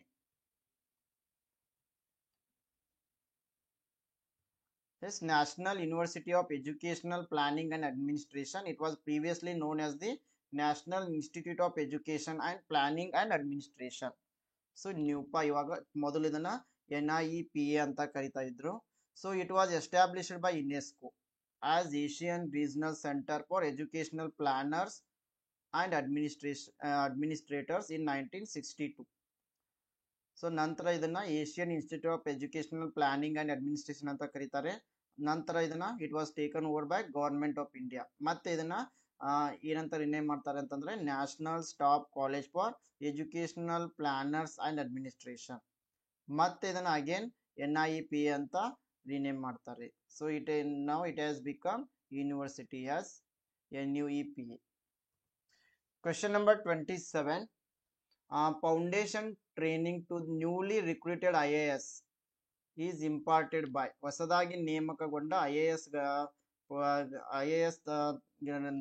ಅಧಿಕಾರಿಗಳಿಗೆ ತರಬೇತಿಯನ್ನು ನೀಡಲು ಯಾವುದರ ಮೂಲಕ ತರಬೇತಿ ನೀಡಲಾಗುತ್ತೆ? Option A Indian institute of public administration, option B administrative staff colleges of India, option B IBS national academy of administration, option D centre for advanced studies. Yes, here the right answer is option C, IBS National Academy of Administration. So question number 28. Baba Atomic Research Center is situated at. Baba Paramanu Sanchodhana Kendra ellide? Option A Hyderabad, option B Bangalore, option C Delhi, option D Mumbai. Yes, here the right answer is option D, Trombay, Mumbai. So the Baba Atomic Research Center, it is India's premier nuclear research facility headquartered in Mumbai, Maharashtra. So it was founded by Homi Jahangir Baba. And it was established in the year 1954. It was multidisciplinary research program. Question number 29. Select the 4 pillars of flip class. Flip class ನ 4 ಸ್ತಂಭಗಳನ್ನ ಆಯ್ಕೆ ಮಾಡಿ ಅಂತ ಹೇಳಿದ್ದಾರೆ. 4 option ಗಳನ್ನ ನೀಡಿದ್ದಾರೆ. ಇಲ್ಲಿ ಸರಿಯಾದ ಉತ್ತರ ಬಂದ್ಬಿಟ್ಟು ಆಪ್ಷನ್ ಎ, ಫ್ಲೆಕ್ಸಿಬಲ್ ಎನ್ವೈರನ್ಮೆಂಟ್, ಹೊಂದಿಕೊಳ್ಳುವಂತಹ ಪರಿಸರ, ಲರ್ನಿಂಗ್ ಕಲ್ಚರ್ ಶಿಫ್ಟ್, ಕಲಿಕೆಯ ಸಂಸ್ಕೃತಿ ಬದಲಾವಣೆ, ಇಂಟೆನ್ಷನಲ್ ಕಂಟೆಂಟ್, ಉದ್ದೇಶಪೂರ್ವಕ ವಿಷಯ, ಮತ್ತೆ ಪ್ರೊಫೆಷನಲ್ ಎಜುಕೇಟರ್, ವೃತ್ತಿಪರ ಶಿಕ್ಷಣ ತಜ್ಞ. ಸೊ ಆಪ್ಷನ್ ಎ ಇಲ್ಲಿ ಸರಿಯಾಗಿದೆ. So a flipped classroom, it is an instructional strategy and a type of blended learning. So it aims to increase student engagement, learning by having pupils complete readings at home and work on live problem solving. Question number 30. The program that aims to promote comprehensive reading, writing and mathematics at an early stage is. ಆರಂಭಿಕ ಹಂತದಲ್ಲಿ ಸಮಗ್ರ ಓದುವಿಕೆ, ಬರವಣಿಗೆ ಮತ್ತು ಗಣಿತವನ್ನು ಉತ್ತೇಜಿಸುವ ಗುರಿಯನ್ನು ಹೊಂದಿರುವ ಕಾರ್ಯಕ್ರಮ ಯಾವುದು? Option A DPEP, option B Padhe Bharat Badhe Bharat, option C PME Vidya Yojana, option D Karmayogi scheme. Yes, here the right answer is option B, Pade Bharat Bade Bharat. So the program Pade Bharat Bade Bharat, it was the initiative of the government of India. It focused on promoting early reading, writing and mathematics skills among young learners. So ಇಲ್ಲಿ early stage ನಲ್ಲಿ ವಿದ್ಯಾರ್ಥಿಗಳಲ್ಲಿ ಓದುವುದು, ಬರೆಯುವುದು ಮತ್ತೆ mathematics problem ಗಳನ್ನ solve ಮಾಡೋದ್ರ ಕಡೆಗೆ ಇದು ಫೋಕಸ್ ಮಾಡಿತ್ತು. Question number 31. Which act declares certain institutions of technology to be institutions of national importance and to provide for instructions and research? ಯಾವ ಕಾಯ್ದೆಯು ತಂತ್ರಜ್ಞಾನದ ಕೆಲವು ಸಂಸ್ಥೆಗಳನ್ನ ರಾಷ್ಟ್ರೀಯ ಪ್ರಾಮುಖ್ಯತೆಯ ಸಂಸ್ಥೆಗಳೆಂದು ಘೋಷಿಸುತ್ತದೆ ಮತ್ತೆ ಸೂಚನೆಗಳು ಮತ್ತು ಸಂಶೋಧನೆಯನ್ನ ಒದಗಿಸುತ್ತದೆ? NIT Act 2004, NIST Act 2006, NIT Act 2007, NTE Act 2009. Yes, here the correct answer for this question is option C, NIT Act 2007. NIT ಕಾಯ್ದೆ 2007. So the National Institute of Technology, Science, Education and Research Act 2007, it was enacted by the Parliament of India to declare India's National Institute of Technologies, then Indian Institute of Engineering, Science and Technology, and also Indian Institutes of Science, Education and Research as institutes of national importance. Question number 32. The idea of 4 pillars of education was suggested by. ಶಿಕ್ಷಣದ ನಾಲ್ಕು ಸ್ತಂಭಗಳ ಕಲ್ಪನೆಯನ್ನ ಯಾರು ಸೂಚಿಸಿದ್ರು? Option A UNICEF, option B NCTE, option C UGC, option D UNESCO. Yes, here the correct answer is option D, UNESCO. So UNESCO, it stands for United Nations Educational, Scientific, Cultural Organization. So it was proposed 4 pillars of education. These are learning to know, learning to do, learning to live together, and learning to be. Yes, question number 33. The main government body at the tertiary level of education in India is. ಭಾರತದಲ್ಲಿ ಶಿಕ್ಷಣದ ತೃತೀಯ ಹಂತದ ಪ್ರಮುಖ ಸರ್ಕಾರಿ ಸಂಸ್ಥೆ. Option A NCERT, option B CBSE, option C UGC, option D AICTE. Yes, here the right answer is option C, UGC, University Grant Commission. Yes, UGC is the main government body responsible for coordinating and maintaining standards of higher education in India. Question number 34. The name of the plan to increase enrollment in higher education institutions is. ಉನ್ನತ ಶಿಕ್ಷಣ ಸಂಸ್ಥೆಗಳಲ್ಲಿ ದಾಖಲಾತಿಯನ್ನು ಹೆಚ್ಚಿಸುವ ಗುರಿಯನ್ನು ಹೊಂದಿರುವ ಯೋಜನೆಯ ಹೆಸರು. Option A Rashtriya Uchchatar Shiksha Abhiyan, option B Sarva Shiksha Abhiyan, option C both A and B, option D none of the above. Yes, here the right answer is option A, ರಾಷ್ಟ್ರೀಯ Uchchatar Shiksha Abhiyan, RUSA. Question number 35. Which of the following statements are correct about distance education? ಭಾರತದಲ್ಲಿ ದೂರ ಶಿಕ್ಷಣದ ಬಗ್ಗೆ ಈ ಕೆಳಗಿನವುಗಳಲ್ಲಿ ಯಾವ ಹೇಳಿಕೆಯು ಸರಿಯಾಗಿದೆ ಅಂತ ಹೇಳಿದ್ದಾರೆ. So let us move to the answer directly. The right answer is A, B and D. For distance education, it is going to supplement formal education. ಸರಿಯಾಗಿದೆ, ಇದು ಔಪಚಾರಿಕ ಶಿಕ್ಷಣಕ್ಕೆ ಪೂರಕವಾಗಿದೆ. It reduces the cost of education. ಇದು ಶಿಕ್ಷಣದ ವೆಚ್ಚವನ್ನ ಕಡಿಮೆ ಮಾಡ್ತಾ ಇದೆ, ಇದು ಸರಿಯಾಗಿದೆ. Option D, it enhances access to education. ಇದು ಕೂಡ ಸರಿಯಾಗಿದೆ, ಇದು ಶಿಕ್ಷಣದ ಪ್ರವೇಶವನ್ನ ಹೆಚ್ಚಿಸ್ತಾ ಇದೆ. Option C, it replaces the formal education. ಇದು ಫಾರ್ಮಲ್ ಎಜುಕೇಶನ್ ಅನ್ನ ರಿಪ್ಲೇಸ್ ಮಾಡಲ್ಲ, ಹೀಗಾಗಿ ಆಪ್ಷನ್ ಸಿ ಇಲ್ಲಿ ತಪ್ಪಾಗಿದೆ. ಸೊ ಹೀಗಾಗಿ A, B and D, option C is correct. So the open and distance education system, it is a system wherein teachers and learners need not necessarily be present either at the same place or same time. So ಇಲ್ಲಿ ಇದು ತುಂಬಾ flexible ಆಗಿರುತ್ತೆ. ವಿದ್ಯಾರ್ಥಿಗಳು ಮತ್ತು ಶಿಕ್ಷಕರು ಒಂದೇ ಸ್ಥಳದಲ್ಲಿ ಒಂದೇ ಸಮಯಕ್ಕೆ ಭೇಟಿಯಾಗುವ ಅವಶ್ಯಕತೆ ಇರಲ್ಲ. ಸೊ ಇದರ ಒಂದು ಮುಖ್ಯ ಉದ್ದೇಶ ಎನ್ಹಾನ್ಸ್ ಗ್ರಾಸ್ ಎನ್ರೋಲ್ಮೆಂಟ್ ರೇಷಿಯೋ ಅಂದ್ರೆ GER ಅನ್ನು ಹೆಚ್ಚಿಸುವುದು, enhance online teaching and learning, aims to democratize higher education to large segment of the Indian population, provide opportunity for lifelong learning. So question number 36. The Council of Rural Institutes Authority is situated at. So Council of Rural Institute Authority ಎಲ್ಲಿದೆ? Option A Ludhiana, option B Ahmedabad, option C Pune, option D Hyderabad. Yes, the right answer is option D, Hyderabad. So the Council of Rural Institutes Authority, now it is known as the Mahatma Gandhi National Council of Rural Education. So ನೆನಪಿಡಬೇಕು, Council of Rural Institute Authority ಅನ್ನ ಇವಾಗ ನಾವು Mahatma Gandhi national council of rural education ಅಂತ ಕರಿತಾ ಇದೀವಿ. So ಇದು ಹೈದರಾಬಾದ್ ನಲ್ಲಿದೆ. Question number 37. Which of the following is not an aim of higher education according to Kothari Commission?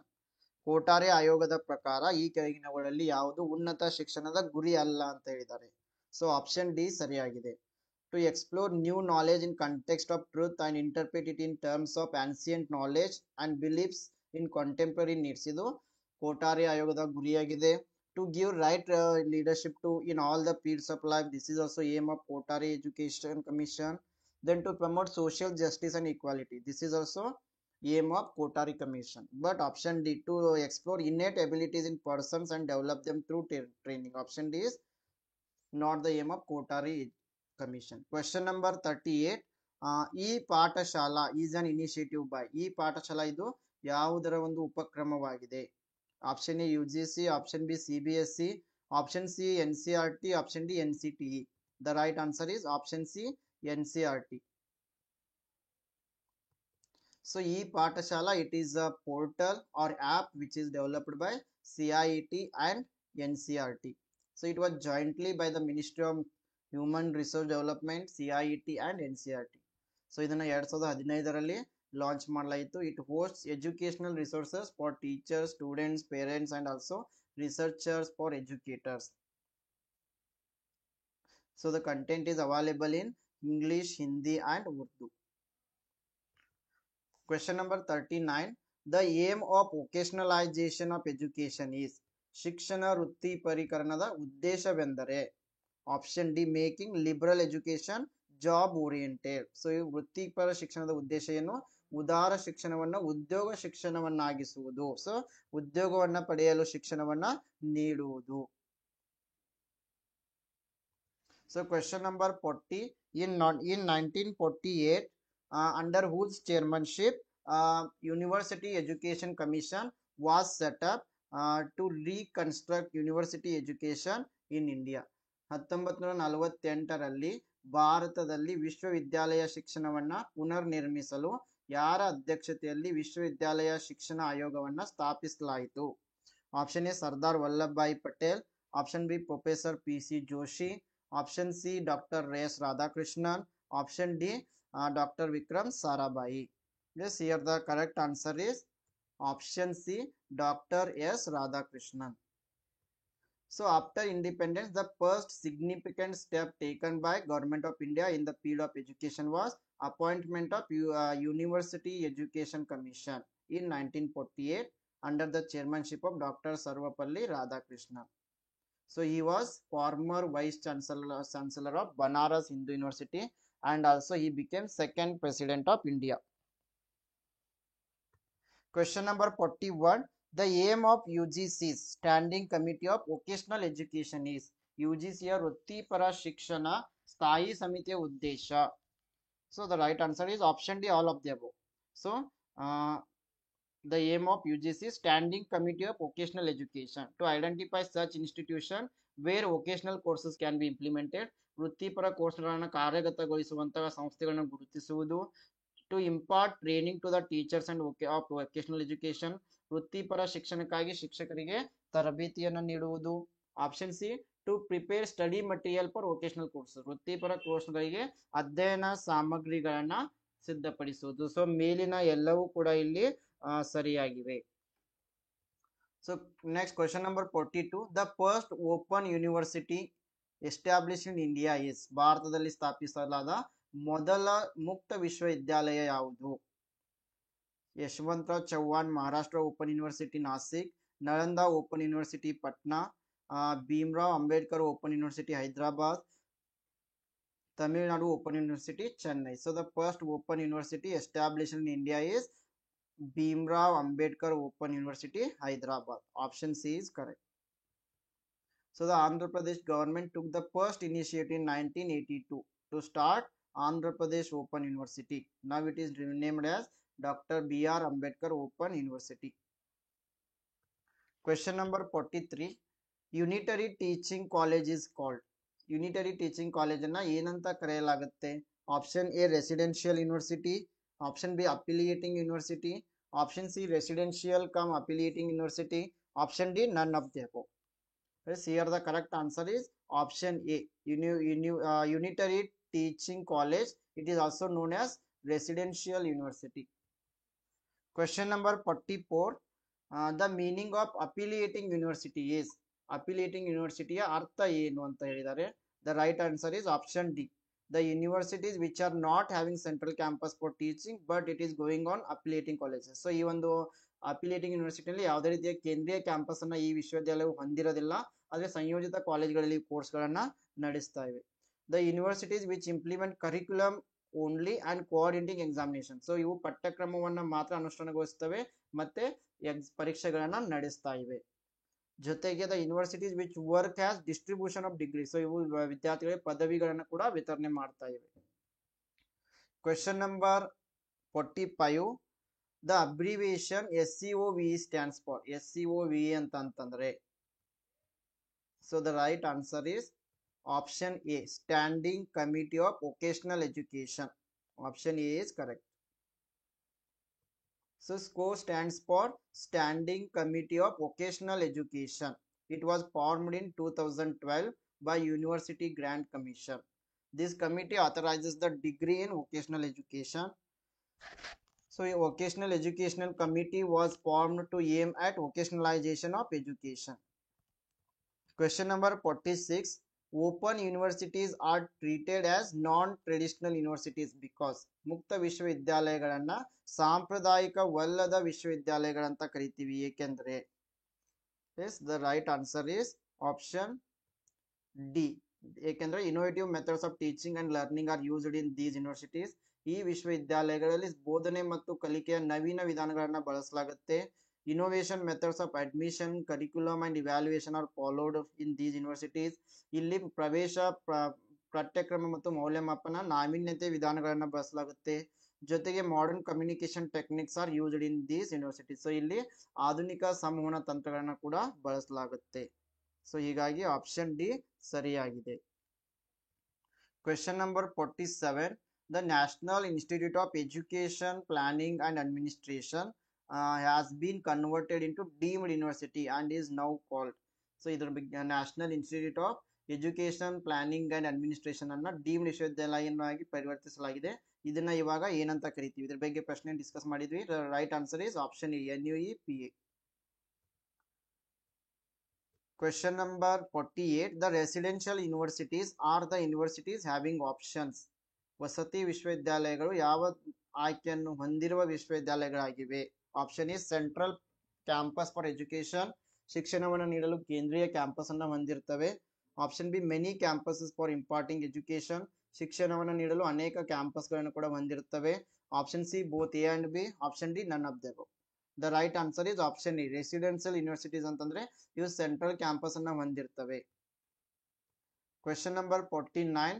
The agency which have founded SCO is, SCO ಅನ್ನು ಆರಂಭಿಸಿದ agency ಯಾವುದು? The right answer is option A, UGC, University Grant Commission. So with the recommendations of Standing Committee on Vocational Education, SCO and its subcommittee regional constituted for the purpose, the UGC identified 209 institutions in the first instance for starting vocational courses. Yes, question number 50.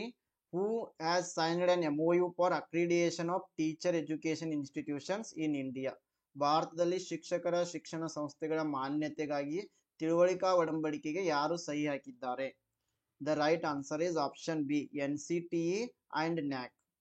ಪ್ರಶ್ನೆ, which statement is not correct about national education day? So ಇಲ್ಲಿ national education day, ಭಾರತದ ಶಿಕ್ಷಣ ದಿನಕ್ಕೆ ಸಂಬಂಧಪಟ್ಟಂತೆ ಯಾವ ಒಂದು ಹೇಳಿಕೆ ಸರಿಯಾಗಿಲ್ಲ ಅಂತ ಹೇಳಿದ್ದಾರೆ? Option A, it is celebrated on 5th September. So ಇದನ್ನು ನಾವು 5 ಸೆಪ್ಟೆಂಬರ್ ನಂದು ಆಚರಿಸ್ತಾ ಇದ್ದೀವಿ. Option B, it is celebrated on 11th November. ಇದನ್ನು 11 ನವೆಂಬರ್ ನಂದು ಆಚರಿಸ್ತೀವಿ. So option C, it is celebrated on in the memory of India's first union minister doctor Abul Kalam Azad. Yes, ಇದು ಸರಿಯಾಗಿದೆ, ನಮ್ಗೆ ಗೊತ್ತಿದೆ. ಏಕೆಂದ್ರೆ ನಾವು ಭಾರತದ ಶಿಕ್ಷಣ ದಿನವನ್ನ, ಸೊ ಭಾರತದ ರಾಷ್ಟ್ರೀಯ ಶಿಕ್ಷಣ ದಿನವನ್ನ ಅಬುಲ್ ಕಲಾಂ ಆಜಾದ್ ಅವರ ನೆನಪಿನಲ್ಲಿ ಆಚರಿಸ್ತಾ ಇದ್ದೀವಿ. ಅದೇ ರೀತಿ ಇಟ್ ಈಸ್ ಸೆಲೆಬ್ರೇಟೆಡ್ ಸಿನ್ಸ್ 2008. ಇದನ್ನ 2008 ಆಚರಿಸ್ಕೊಂಡು ಬರ್ತಾ ಇದ್ದೀವಿ. ಇದು ಕೂಡ ಸರಿಯಾಗಿದೆ. ಹಾಗಾದ್ರೆ ನ್ಯಾಷನಲ್ ಎಜುಕೇಶನ್ ಡೇ ನಾವು ಯಾವತ್ತು ಆಚರಿಸ್ತಾ ಇದ್ದೀವಿ ಎಂಬುದು ಗೊತ್ತಾದ್ರೆ ಸರಳವಾಗಿ ಪ್ರಶ್ನೆಯನ್ನ ಸಾಲ್ವ್ ಮಾಡಬಹುದು. ಸೊ ನಮ್ಗೆಲ್ಲ ಗೊತ್ತಿದೆ, ಈ ಒಂದು ನ್ಯಾಷನಲ್ ಎಜುಕೇಶನ್ ಡೇ ಅನ್ನ ನಾವು 11th ನವೆಂಬರ್ ನಂದು ಆಚರಿಸ್ತೀವಿ. ಸೊ ಹೀಗಾಗಿ ಆಪ್ಷನ್ ಎ ಅಲ್ಲಿ ಸರಿಯಾಗಿದೆ. ಆಪ್ಷನ್ ಎ ತಪ್ಪಾಗಿದೆ. 5th ಸೆಪ್ಟೆಂಬರ್ ನಂದು ನಾವು ಟೀಚರ್ಸ್ ಡೇ ಆಚರಿಸ್ತಾ ಇದ್ದೀವಿ. So option A is correct. So National Education Day, it is celebrated every year on 11th November. So it is celebrated since 2008 in the memory of Dr. Abul Kalam Azad. So he was the first education minister of independent India. So ಅದೇ ರೀತಿ Teachers Day is going to celebrate on 5th September every year. Okay, question number 2. The tertiary education system includes, ತೃತೀಯ ಶಿಕ್ಷಣವು ಯಾವುದನ್ನ ಒಳಗೊಂಡಿದೆ? Option A primary and secondary education. Option B higher education. Option C vocational education and training. Option D both B and C. So ಯಾವಾಗ ಈ tertiary education ಅಂತೀವಿ, it includes higher education and also vocational education and training. So B ಮತ್ತೆ C ಎರಡನ್ನ ಇದು ಒಳಗೊಂಡಿದೆ. So ಹೀಗಾಗಿ option D ಇಲ್ಲಿ ಸರಿಯಾಗುತ್ತೆ. ತೃತೀಯ ಶಿಕ್ಷಣದಲ್ಲಿ ಉನ್ನತ ಶಿಕ್ಷಣ ಮತ್ತೆ ವೃತ್ತಿಪರ ಶಿಕ್ಷಣ ಹಾಗೂ ತರಬೇತಿ ಒಳಗೊಂಡಿದೆ. So question number 3, the headquarter of Mahatma Gandhi ಅಂತಾರಾಷ್ಟ್ರೀಯ ಹಿಂದಿ ವಿಶ್ವವಿದ್ಯಾಲಯ it is situated in. So ಈ ಒಂದು ಮಹಾತ್ಮ ಗಾಂಧಿ ಅಂತಾರಾಷ್ಟ್ರೀಯ ಹಿಂದಿ ವಿಶ್ವವಿದ್ಯಾಲಯದ ಪ್ರಧಾನ ಕಚೇರಿ ಎಲ್ಲಿದೆ ಅಂತ. Sevagram, New Delhi, Wardha, Ahmedabad. So the right answer is option C, Wardha is the right answer. So Mahatma Gandhi ಅಂತಾರಾಷ್ಟ್ರೀಯ ಹಿಂದಿ ವಿಶ್ವವಿದ್ಯಾಲಯ it is a central university. ನೆನಪಿರಬೇಕು, ಇದು ಒಂದು ಕೇಂದ್ರೀಯ ವಿಶ್ವವಿದ್ಯಾಲಯವಾಗಿದೆ. It is located in Wardha, Maharashtra. So ಇದು ಮಹಾರಾಷ್ಟ್ರದಲ್ಲಿ ಬರುವ ವಾರ್ಧಾದಲ್ಲಿದೆ. Question number 4, which of the following agency put forward the concept of proactive university. So ಪೂರ್ವಭಾವಿ ವಿಶ್ವವಿದ್ಯಾಲಯ ಎಂಬ ಪರಿಕಲ್ಪನೆಯನ್ನ ಯಾರು ಮೊದಲಿಗಿಟ್ರು? Option A UNDP, option B UNESCO, option C AICTE, option D UGC.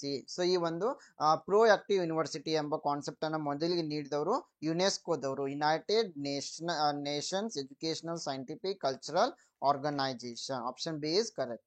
So UNESCO, it was established with the purpose of development of all humans in the field of education and science. So the proactive university concept was given by UNESCO. So there are many programs are running under this. Question number 5, value education makes a student. So ಮೌಲ್ಯಯುತ ಶಿಕ್ಷಣ ವಿದ್ಯಾರ್ಥಿಯನ್ನ ಏನನ್ನಾಗಿ ರೂಪಿಸ್ತಾ ಇದೆ? Option A good citizen ಅಂದ್ರೆ ಉತ್ತಮ ನಾಗರಿಕರನ್ನಾಗಿ, option B successful businessman ಅಂದ್ರೆ ಉತ್ತಮ ಯಶಸ್ವಿ ಉದ್ಯಮಿಯನ್ನಾಗಿ, ಆಪ್ಷನ್ ಸಿ ಪಾಪ್ಯುಲರ್ ಟೀಚರ್ ಜನಪ್ರಿಯ ಶಿಕ್ಷಕನಾಗಿ, ಆಪ್ಷನ್ ಡಿ ಎಫಿಷಿಯಂಟ್ ಮ್ಯಾನೇಜರ್ ದಕ್ಷ ವ್ಯವಸ್ಥಾಪಕನಾಗಿ. ಸೊ ಯಾವಾಗಲೂ ಮೌಲ್ಯಯುತ ಶಿಕ್ಷಣ ಏನ್ ಮಾಡುತ್ತೆ ಅಂದ್ರೆ ವಿದ್ಯಾರ್ಥಿಗಳನ್ನ ಉತ್ತಮ ನಾಗರಿಕರನ್ನಾಗಿ ರೂಪಿಸ್ತಾ ಇದೆ. So option A is correct, good citizen. Question number 6, in which year was the Association of Indian Universities AIU originally set up? So ಯಾವ ವರ್ಷದಲ್ಲಿ ಅಸೋಸಿಯೇಷನ್ ಆಫ್ ಇಂಡಿಯನ್ ಯೂನಿವರ್ಸಿಟೀಸ್ ಅನ್ನ ಸ್ಥಾಪಿಸಲಾಯಿತು? So 4 options are given. The correct answer is option A, 1925. So Association of Indian Universities, it is based in the national capital of India, and it is an organization and association of major universities in India. So ಇದು 1925ರಲ್ಲಿ ಆರಂಭವಾಗುತ್ತೆ. Question number 7, NAC is an autonomous institution under the aegis of. So NAC ಒಂದು ಯಾವುದರ ಒಂದು ಆಶ್ರಯದಲ್ಲಿ ಸ್ವಾಯತ್ತ ಸಂಸ್ಥೆಯಾಗಿದೆ? So the right answer is UGC, University Grant Commission. So NAC, it is an autonomous body. It is working under UGC. It is going to assess and certifies higher education institutions with gradings. Question number 8, the recommendation that no student should be allowed to specialize in teaching a subject unless he had it in BA or BSc was made by. So ಯಾವುದೇ ವಿದ್ಯಾರ್ಥಿ BA ಅಥವಾ BSc ನಲ್ಲಿ ಆ ಒಂದು ವಿಷಯದಲ್ಲಿ ಉತ್ತೀರ್ಣರಾಗದ ಹೊರತು so ಆ ಒಂದು ವಿಷಯದ ಶಿಕ್ಷಕರಾಗಲು ಸಾಧ್ಯವಿಲ್ಲ. ಸೊ ಇದನ್ನ ಯಾವ ಒಂದು ಕಮಿಟಿ ಹೇಳಿದೆ? Option A Yashpal committee, option B the knowledge commission, option C the education commission 1964-66, option D NR ಸರ್ಕಾರ್ committee. The right answer is option C, the education commission 1964-66, ಶಿಕ್ಷಣ ಆಯೋಗ 1964-66. So one of the key recommendations made by the Education Commission 1964-66 was that no student should be allowed to specialize in teaching a subject unless they had studied it in undergraduate degree. So here are some other recommendation of Education Commission, like expansion of higher education and establishment of more universities and colleges, introduction of vocational education and training courses, then emphasis on scientific research and development, promotion of innovation and technical advancement, then promotion of adult education and distance education, then improvement of teacher education and training. Question number 9, all of the following tend to erode local control of education in favor of national control except the. ಈ ಕೆಳಗಿನವುಗಳಲ್ಲಿ ಯಾವುದನ್ನ ಹೊರತುಪಡಿಸಿ ರಾಷ್ಟ್ರೀಯ ನಿಯಂತ್ರಣದ ಪರವಾಗಿ ಶಿಕ್ಷಣದ ಸ್ಥಳೀಯ ನಿಯಂತ್ರಣವನ್ನ ನಾಶಪಡಿಸ್ತಾ ಇದೆ? Option A national science foundation, option B national institute of mental health, option C college entrance examination, option D national education act. The right answer is option B, National Institute of Mental Health. Question number 10, which of the following characteristics pertains to non-conventional learning? ಕೆಳಗಿನವುಗಳಲ್ಲಿ ಯಾವ ಗುಣಲಕ್ಷಣವು ಅಸಾಂಪ್ರದಾಯಿಕ ಕಲಿಕೆಗೆ ಸಂಬಂಧಿಸಿದೆ? So ಇಲ್ಲಿ non conventional ಅಂತಂದಾಗ ಇಲ್ಲಿ ಯಾವುದೇ ರೀತಿ ನಾವು ಶಾಲೆಗೆ ಹೋಗುವ ಅಗತ್ಯ ಇರಲ್ಲ. ಇದೇ ಸಮಯದಲ್ಲಿ ಶಿಕ್ಷಕರನ್ನು ಮತ್ತೆ ವಿದ್ಯಾರ್ಥಿಗಳು ಒಟ್ಟಿಗೆ ಸೇರ್ಬೇಕಂತ ನಿಯಮ ಇರಲ್ಲ. ಹಾಜರಾತಿಯ ಅವಶ್ಯಕತೆ ಇರಲ್ಲ. Option A on a campus education with fixed time. Option B teacher centred learning. Option C requirement of regular attendance. Option D no fixed curriculum. So here the right answer is option D no fixed curriculum. So ಈ ಒಂದು non conventional learning ಅಸಾಂಪ್ರದಾಯಿಕ ಕಲಿಕೆಯಲ್ಲಿ ಯಾವುದೇ ರೀತಿಯ ನಿಗದಿತ ಪಠ್ಯಕ್ರಮ ಇರಲ್ಲ. So ಹೀಗಾಗಿ option D is the right answer. So non-conventional learning means the non-conventional learning program. It is a program that involves teaching learning activities that are offered apart from campus. So ಇಲ್ಲಿ ಯಾವುದೇ ರೀತಿಯ campus ಇರಲ್ಲ. Campus ನ ಹೊರಗಡೆ ಇಂಥ ಶಿಕ್ಷಣವನ್ನ ನೀಡಲಾಗ್ತಾ ಇದೆ.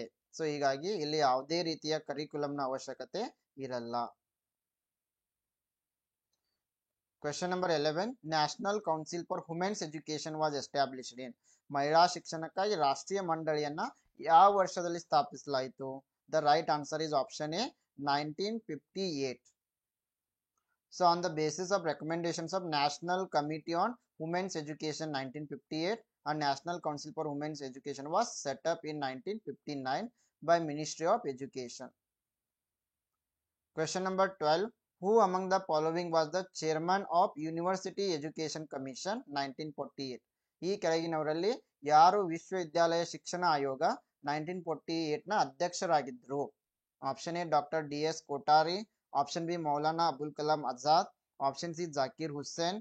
Option D S Radhakrishnan. The correct answer is option D doctor S Radhakrishnan. So Dr. Sarvapalli Radhakrishnan, he was chairman of University Education Commission, and this commission was also known as Radhakrishnan Commission. So in August 1949, the commission issued a report that included a number of significant recommendations on various aspects of higher education, and it had total 10 members. Question number 13. Which one of the following is not situated in New Delhi? ಕೆಳಗಿನವುಗಳಲ್ಲಿ ಯಾವುದು ನವದೆಹಲಿಯಲ್ಲಿ ಇಲ್ಲ? The right answer is option D, Indian Institute of Advanced Studies. It is not in Delhi. Remaining Indian Council of Cultural Relations, Indian Council of Scientific Research, National Council of Educational Research and Training, all these are located in New Delhi. So the Indian Institute of Advanced Study, IIAS, it is a research institution. It is located in Shimla. Idu Shimla nallide, and it was set up by Ministry of Education in 1964 and started functioning from 1965. Question number 14. The main reason for low enrollment in vocational education courses in India is. ಭಾರತದಲ್ಲಿ ವೃತ್ತಿಪರದ ಶಿಕ್ಷಣ ಕೋರ್ಸ್ಗಳಲ್ಲಿ ಕಡಿಮೆ ದಾಖಲಾತಿಗೆ ಮುಖ್ಯ ಕಾರಣ ಏನು? Option A high fee structure, ಹೆಚ್ಚಿನ ಶುಲ್ಕ. Option B lack of adequate infrastructure to impart vocational education, ವೃತ್ತಿಪರ ಶಿಕ್ಷಣ ನೀಡಲು ಸಾಕಷ್ಟು ಮೂಲ ಸೌಕರ್ಯಗಳ ಕೊರತೆ ಇದೆ.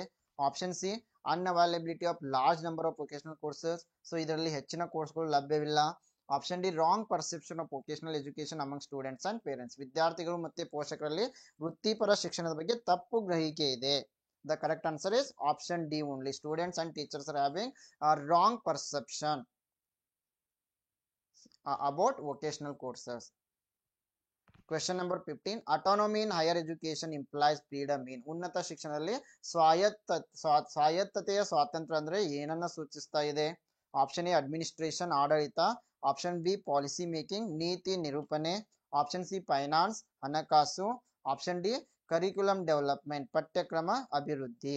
S, here the right answer is option D curriculum development. So higher education ನಲ್ಲಿ ಫ್ರೀಡಮ್ ಅಂತಂದಾಗ autonomy in higher education, it means that they can prepare their own curriculum. ಅವರು ತಮ್ಮ ಪಠ್ಯಕ್ರಮವನ್ನು ಅಭಿವೃದ್ಧಿ ಮಾಡಬಹುದು. So question number 16. In the context of value education, which of the following stages will be considered a relatively advanced stage? So ಮೌಲ್ಯ ಶಿಕ್ಷಣದ ಸಂದರ್ಭದಲ್ಲಿ ಈ ಕೆಳಗಿನವುಗಳಲ್ಲಿ ಯಾವ ಹಂತವನ್ನ ತುಲನಾತ್ಮಕವಾಗಿ ಮುಂದುವರಿದ ಹಂತವೆಂದು ಪರಿಗಣಿಸಲಾಗುತ್ತೆ ಅಂತ. So option A value collection through imitation, ಅನುಕರಣೆ ಮೂಲಕ ಮೌಲ್ಯ ಸಂಗ್ರಹ. ಇಲ್ಲಿ ಸರಿಯಾದ ಉತ್ತರ ಆಪ್ಷನ್ ಡಿ ಆಗಿದೆ. ವ್ಯಾಲ್ಯೂ ಕನ್ಸೋಲಿಡೇಷನ್ ಥ್ರೂ ಇಂಟಿಗ್ರೇಷನ್, ಏಕೀಕರಣದ ಮೂಲಕ ಮೌಲ್ಯದ ಬಲವರ್ಧನೆ. So value education it is a method by which individuals is taught moral value. So value education ಅಂದಾಗ ಮೌಲ್ಯಯುತ ಶಿಕ್ಷಣ ಅಂತ ಕರಿತೀವಿ. ಇಲ್ಲಿ ವಿದ್ಯಾರ್ಥಿಗಳಿಗೆ ಹೆಚ್ಚಾಗಿ ನೈತಿಕ ಮೌಲ್ಯಗಳನ್ನ ಕಲಿಸಿಕೊಡಲಾಗುತ್ತೆ. So value education it is important for an individual has it helps him life long in different ways. So ಇದು ವಿದ್ಯಾರ್ಥಿಯ ಜೀವನದುದ್ದಕ್ಕೂ ಹಲವಾರು ವಿಧಗಳಲ್ಲಿ ಸಹಾಯ ಮಾಡ್ತಾ ಇದೆ. ಉತ್ತಮ ನಾಗರಿಕನನ್ನಾಗಿ ಮಾಡಲು ಇದು ತುಂಬಾನೇ ಅವಶ್ಯಕವಾಗಿದೆ. So question number 17, the national museum at new Delhi is attached to. So ನವದೆಹಲಿಯಲ್ಲಿರುವ ರಾಷ್ಟ್ರೀಯ ವಸ್ತು ಸಂಗ್ರಹಾಲಯ ಇದು ಯಾವುದಕ್ಕೆ ಅಟ್ಯಾಚ್ ಆಗಿದೆ? Delhi university, deemed university, subordinate office of JNU, part of ministry of tourism and culture. So national museum ಅಂತ ಹೇಳಿದ್ದಾರೆ, ಇದರಿಂದ ನಾವು ಗೆಸ್ ಕೂಡ ಮಾಡಬಹುದು. The right answer is option D, part of ministry of tourism and culture, ಪ್ರವಾಸೋದ್ಯಮ ಮತ್ತು ಸಂಸ್ಕೃತಿ ಸಚಿವಾಲಯದ ಭಾಗ. So the national museum at new Delhi it is attached to the part of the Ministry of Tourism and Culture. It is also known as the National Museum of India. It is one of the largest museum in India. It was established in 1949. Question number 18, which opinion is not correct here? So ಇಲ್ಲಿ ಯಾವ ಒಂದು opinion ಸರಿಯಾಗಿಲ್ಲ ಅಂತ ಹೇಳಿದ್ದಾರೆ.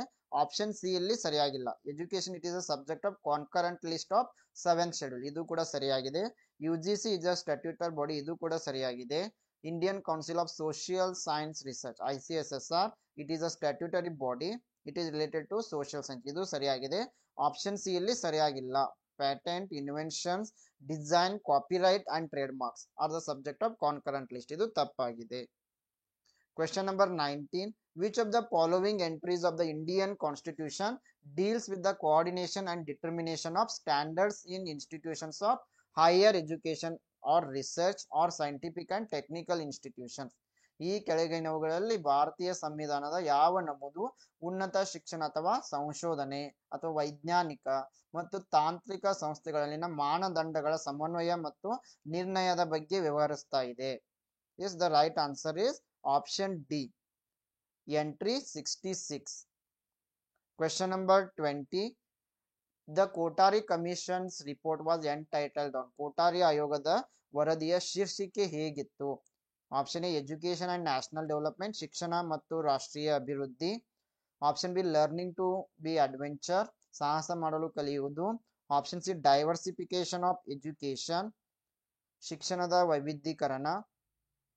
Option D education and socialisation in democracy, ಪ್ರಜಾಪ್ರಭುತ್ವದಲ್ಲಿ ಶಿಕ್ಷಣ ಮತ್ತು ಸಾಮಾಜೀಕರಣ. Yes, here the correct answer is option A, education and national development, ಶಿಕ್ಷಣ ಮತ್ತು ರಾಷ್ಟ್ರೀಯ ಅಭಿವೃದ್ಧಿ. So national education commission, it is popularly known as the Kothari Commission. It was an ad hoc commission. It was set up by the government of India. The main aim was examine all aspects of the educational sector in India. Question number 21, the first national sports university, it is in the state of.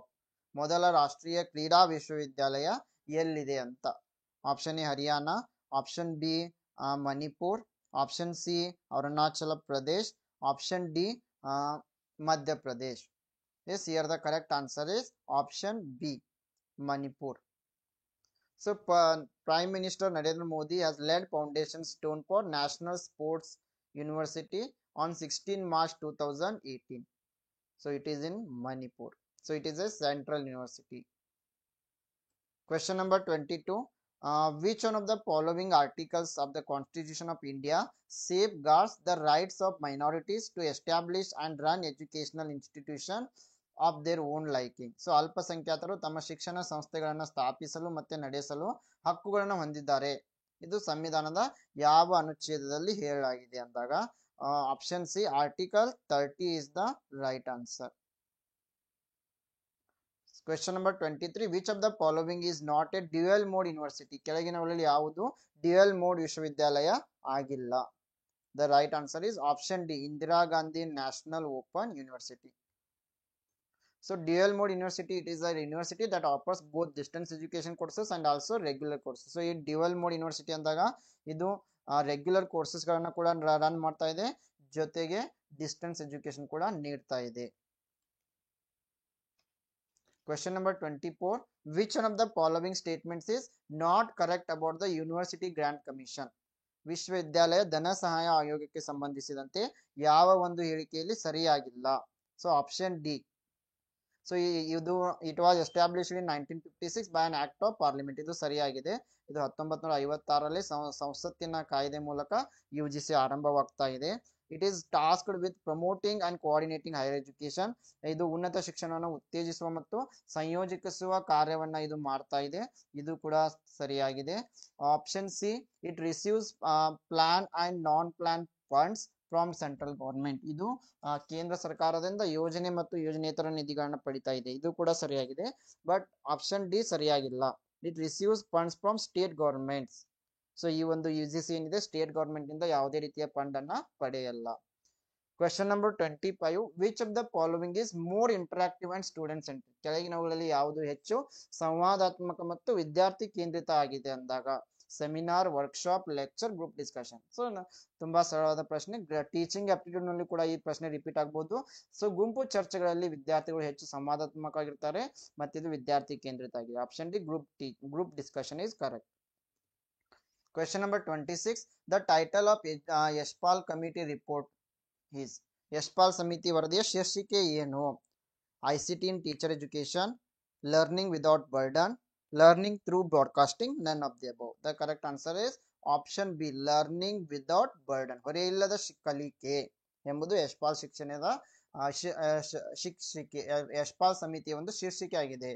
The title of Yashpal Committee, learning without burden. So it was formed in the year 1992 under the chairmanship of Professor Yashpal. Question number 27. Exclusive educational channel of IGNOU is? IGNOUದ ಶೈಕ್ಷಣಿಕ channel ಅನ್ನ ಏನಂತ ಕರಿತೀವಿ? ಬಹಳ ಸಲ ಪ್ರಶ್ನೆಯಲ್ಲಿ ಬಂದಿದೆ ಇದು. ಜ್ಞಾನ Darshan, Gyan Vani, Doordarshan, Prasar Bharati. The correct answer is option A, ಜ್ಞಾನ Darshan. Jnanadarshan, it was launched by MHRD, Information and Broadcasting, the Prasar Bharati and IGNOU jointly on 26 January 2000. So it is a 24-hour transmission channel for educational programs. Question number 28. The main government body at the tertiary level of education is? ಭಾರತದಲ್ಲಿ ಶಿಕ್ಷಣದ ತೃತೀಯ ಹಂತದ ಪ್ರಮುಖ ಸರ್ಕಾರಿ ಸಂಸ್ಥೆ? Option C, UGC, University Grant Commission. So UGC, it is a statutory body under Department of Higher Education, Ministry of Education, Government of India. So it was set up in accordance to UGC Act 1956. So it provides recognition to universities in India, disbursements of funds to such recognized universities and colleges in India. So the headquarters is in New Delhi.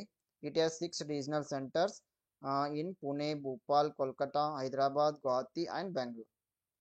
Question number 29. Ministry of Human Resource Development includes? So ಮಾನವ ಸಂಪನ್ಮೂಲ ಅಭಿವೃದ್ಧಿ ಸಚಿವಾಲಯದಲ್ಲಿ ಯಾವೆಲ್ಲ ಅಂಶಗಳು ಒಳಗೊಂಡಿವೆ ಅಂದಾಗ? Option D, all of the above. ಇದರಲ್ಲಿ MHRD ನಲ್ಲಿ elementary education, secondary education, then women and child development ಎಲ್ಲವೂ ಕೂಡ ಇದರಲ್ಲಿ ಸೇರಿವೆ. Question number 30. According to Muslim system of education, madrasa is supposed to be center of? Muslim ಶಿಕ್ಷಣ ಪದ್ಧತಿಯ ಪ್ರಕಾರ ಮದರಸಾ dash ಕೇಂದ್ರವಾಗಿದೆ? Primary education, secondary education, higher education or technical education? The correct answer is option C, higher education, ಉನ್ನತ ಶಿಕ್ಷಣ. Question number 31. SITE stands for? SITE ಅಂತಂದ್ರೆ? Option D, satellite instructional television experiment. ಇದು ICT ನಲ್ಲಿ ಕೂಡ ಬರುವ ಪ್ರಶ್ನೆ ಆಗಿದೆ. ಸೈಟ್ ಅಂದ್ರೆ satellite instructional television experiment. So SITE, it was experimental satellite communications project launched in India in the year 1975. It was designed jointly by NASA and ISRO. Question number 32. Which of the following agencies or institutions set up the accreditation board? ಈ ಕೆಳಗಿನವುಗಳಲ್ಲಿ ಯಾವ ಏಜೆನ್ಸಿಗಳು ಅಥವಾ ಸಂಸ್ಥೆಗಳು ಮಾನ್ಯತಾ ಮಂಡಳಿಯನ್ನು ಸ್ಥಾಪಿಸಿದವು ಅಂದಾಗ? Option B is correct. All India Council for Technical Education, AICTE is the right answer. So the All India Council for Technical Education, it is a statutory body and national level council for technical education under the Department of Higher Education. It was established in the year 1945. Question number 33, assertion and reasoning question. Assertion is the UGC academics top colleges came into existence to improve the quality of teachers. Reason is university and college teachers have to undergo both orientation and refresher courses. Yes, the right answer is option A. Both assertion and reason are true, and reason is the correct explanation of assertion. Question number 34. Indian education system generally is divided into following periods. ಭಾರತೀಯ ಶಿಕ್ಷಣ ವ್ಯವಸ್ಥೆಯನ್ನು ಸಾಮಾನ್ಯವಾಗಿ ಈ ಕೆಳಗಿನ ಅವಧಿಗಳಾಗಿ ವಿಂಗಡಿಸಲಾಗಿದೆ. Four options are there. The right answer is option A. Vedic period education, Buddhist period education, Muslim period education, British period education, then post-independence education.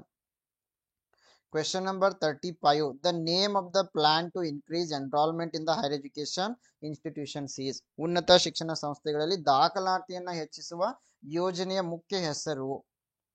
Option A Rashtriya Uchchatar Shiksha Abhiyan RUSA. Question number 36. Foundation training to the newly recruited IAS is imparted by. ಹೊಸದಾಗಿ ನೇಮಕಗೊಂಡ IAS ತರಬೇತುದಾರರಿಗೆ ತರಬೇತಿಯನ್ನು ಯಾವುದರ ಮೂಲಕ ನೀಡಲಾಗುತ್ತೆ? Option A Indian institute of public administration, option B administrative staff colleges of India, option C IBS national academy of administration, option D centre for advance studies. The right answer is option C IBS national academy of administration. Question number 37. Baba Atomic Research Center is instituted at. So ಈ ಒಂದು ಬಾಬಾ ಪರಮಾಣು ಸಂಶೋಧನಾ ಕೇಂದ್ರ ಎಲ್ಲಿದೆ ಅಂದಾಗ the right answer is option D, Trombay in Mumbai. So the Baba Atomic Research Center, it is India's premier nuclear research facility. The headquarters is at Trombay in Mumbai. It was founded by Homi Jahangir Baba as the Atomic Energy Establishment in the year 1954. Question number 38. Which of the following characteristics pertains to non-conventional learning? ಕೆಳಗಿನವುಗಳಲ್ಲಿ ಯಾವ ಗುಣಲಕ್ಷಣ ಅಸಾಂಪ್ರದಾಯಿಕ ಕಲಿಕೆಗೆ ಸಂಬಂಧಪಟ್ಟಿದೆ ಅಂದಾಗ option D no fixed curriculum. ಯಾವುದೇ ನಿಗದಿತ ಪಠ್ಯಕ್ರಮ ಇಲ್ಲ. Question number 39. In the context of value education, which of the following stages will be considered relatively advanced stage? Option D value consolidation through integration. ಮೌಲ್ಯ ಶಿಕ್ಷಣದ ಸಂದರ್ಭದಲ್ಲಿ ಈ ಕೆಳಗಿನಲ್ಲಿ ಯಾವ ಹಂತವನ್ನ ಮುಂದುವರೆದ ಹಂತ ಅಂತ ಹೇಳ್ತೀವಿ ಅಂದಾಗ ಏಕೀಕರಣದ ಮೂಲಕ ಮೌಲ್ಯ ಬಲವರ್ಧನೆ. Question number 40. Adult education's main objective is. ವಯಸ್ಕರ ಶಿಕ್ಷಣದ ಮುಖ್ಯ ಉದ್ದೇಶ ಏನು? Help adults achieve literacy along its personal development. ವೈಯಕ್ತಿಕ ಅಭಿವೃದ್ಧಿಯೊಂದಿಗೆ ಸಾಕ್ಷರತೆಯನ್ನು ಸಾಧಿಸುವುದು ವಯಸ್ಕ ಶಿಕ್ಷಣದ ಮುಖ್ಯ ಉದ್ದೇಶವಾಗಿದೆ. Question number 41. The idea of starting girls university in our country started in the year 1970. ನಮ್ಮ ದೇಶದಲ್ಲಿ ಬಾಲಕಿಯರ ವಿಶ್ವವಿದ್ಯಾಲಯವನ್ನು ಪ್ರಾರಂಭಿಸುವ ಆಲೋಚನೆ 1970ರಲ್ಲಿ ಆರಂಭವಾಯಿತು. ಇದರ ಮುಖ್ಯ ಐಡಿಯಾ ಏನಂತಂದ್ರೆ ಆಪ್ಷನ್ ಸಿ ಬಾಂಬೆಯಲ್ಲಿ SNT ವಿಶ್ವವಿದ್ಯಾಲಯವನ್ನು ತೆರೆಯುವುದರೊಂದಿಗೆ with the opening of SNDT university at Bombay. Question number 42. The Panchakosha theory of education was elaborated by. ಪಂಚಕೋಶ ಶಿಕ್ಷಣ ಸಿದ್ಧಾಂತವನ್ನ ವಿವರಿಸಿದವರು ಯಾರು ಅಂದಾಗ option D Aurobindo. Question number 43. Birla institute of technology situated at. Birla institute of technology ಎಲ್ಲಿದೆ ಅಂತಂದ್ರೆ option A Ranchi. So Birla Institute of Technology Jaipur campus is an integral part of Birla Institute of Technology. It is in Ranchi and it was established in 1995. Question number 44. The project method of teaching is best associated with the philosophy of. ಬೋಧನಾ ಯೋಜನಾ ವಿಧಾನವು ತತ್ವಶಾಸ್ತ್ರದೊಂದಿಗೆ ಉತ್ತಮವಾಗಿ ಸಂಬಂಧ ಹೊಂದಿದೆ. Option A John Dewey is correct. Question number 45. What is the name of the research station established by the Indian government for conducting research at Antarctica? ಅಂಟಾರ್ಟಿಕಾನಲ್ಲಿ ಸಂಶೋಧನೆ ನಡೆಸಲು ಭಾರತ ಸರ್ಕಾರ ಸ್ಥಾಪಿಸಿದ ಸಂಶೋಧನಾ ಕೇಂದ್ರದ ಹೆಸರು. Option A Dakshina Gangotri. Dakshin Gangotri was the first scientific base station of India situated in Antarctica. Question number 46. Which of the following institutions in the field of education is set up by the MHRD government of India? ಶಿಕ್ಷಣ ಕ್ಷೇತ್ರದಲ್ಲಿ ಈ ಕೆಳಗಿನಲ್ಲಿ ಯಾವ ಸಂಸ್ಥೆಯನ್ನ MHRD Bharat ಸರ್ಕಾರ ಸ್ಥಾಪಿಸಿದೆ ಅಂದಾಗ option C national Bal Bhavan new Delhi. Question number 47, India's first defence university is in the state of. ಭಾರತದ ಮೊದಲ ರಕ್ಷಣಾ ವಿಶ್ವವಿದ್ಯಾಲಯ ಯಾವ ರಾಜ್ಯದಲ್ಲಿದೆ? Haryana. So India's national defence university, it is a national defence university of government of India at Binola village in Gurugram district of Haryana. Question number 48, who was the chairman of the UGC committee in 1969 appointed for administrative legislation of universities? ವಿಶ್ವವಿದ್ಯಾಲಯಗಳ ಆಡಳಿತಾತ್ಮಕ ಶಾಸನಕ್ಕಾಗಿ 1969ರಲ್ಲಿ ನೇಮಕಗೊಂಡ UGC ಸಮಿತಿಯ ಅಧ್ಯಕ್ಷರು ಯಾರು ಅಂದಾಗ option A doctor PG Gajendra Gadkar. Question number 49, on the basis of teaching process the universities can be categorized as. ಬೋಧನಾ ಪ್ರಕ್ರಿಯೆಯ ಆಧಾರದ ಮೇಲೆ ವಿಶ್ವವಿದ್ಯಾಲಯಗಳನ್ನ ಕೆಳಗಿನಂತೆ ವರ್ಗೀಕರಿಸಬಹುದು.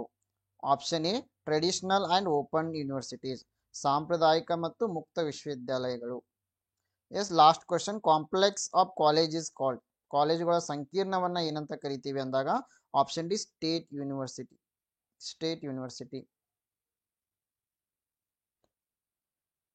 Okay friends, this is about our today session. ಅದೇ ರೀತಿ ಫ್ರೆಂಡ್ಸ್ ಕ್ವಶನ್ ನಂಬರ್ 50 ಇದೆಲ್ಲ complex of colleges is called. ಕಾಲೇಜುಗಳ ಸಂಕೀರ್ಣವನ್ನ ಏನಂತ ಕರಿತೀವಿ? ಈ ಒಂದು ಪ್ರಶ್ನೆಗೆ ಸರಿಯಾದ ಉತ್ತರವನ್ನ ನೀವು ಕಮೆಂಟ್ ಮಾಡಬೇಕು. ಯಾಕೆಂದ್ರೆ ಇಲ್ಲಿ ಆಪ್ಷನ್ ಡಿ ಸರಿಯಲ್ಲ ಅಂತ ಅನ್ನಿಸ್ತಾ ಇದೆ. ಆಪ್ಷನ್ ಡಿ ಸರಿಯಲ್ಲ.